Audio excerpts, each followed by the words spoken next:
Est-ce que vous avez pu chiffrer cette fraude aux prestations sociales? Non, on a essayé, et dans notre pré-rapport, notamment en septembre, il y a eu tellement de polémiques à propos des chiffres qu'on a préféré que ma collègue Carole Grandjean s'attachait au fond du dossier. Et donc, on n'a pas chiffré pour éviter la polémique. Et puis aussi, pour une raison très simple, c'est que techniquement, on n'avait pas les moyens de chiffrer. Les administrations nous ont clairement fermé les portes. C'est-à-dire, vous avez eu des bâtons dans les roues de la part des administrations sur ce chiffrage? Du défaut de réponse, et les mêmes administrations ne répondent pas non plus à notre collègue Sébastien Meurant de la Commission des finances qui est en charge du rapport sur l'immigration, qui a demandé lui aussi des chiffres et qui ne les a pas eus. Donc même motif, même punition, on n'a pas les chiffres. Est-ce que votre rapport revient sur les principales causes de cette fraude aux prestations sociales? Alors on a utilisé évidemment les données de la DLNF et puis les dossiers aussi de Tracfin qui est maintenant très vigilant sur la fraude sociale, il faut le savoir.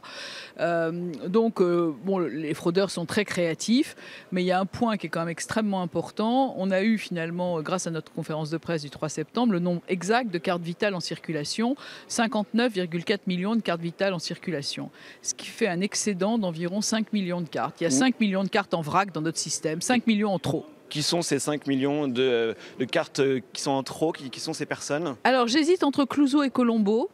J'ai pas trouvé.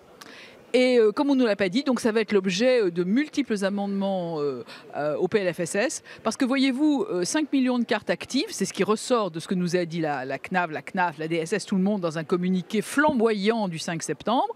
Et bien maintenant, il va falloir qu'ils s'expliquent sur 5 millions de cartes en trop. Et combien ça nous coûte? Et alors, vous parliez du projet de loi de financement de la sécurité sociale. Vous allez apporter une quinzaine d'amendements à ce PLFSS. Quels sont-ils? Vous pouvez nous en dire quelque chose? Alors, en partie, ils sont issus du rapport, en partie d'autres choses. Il y en a un qui est très intéressant.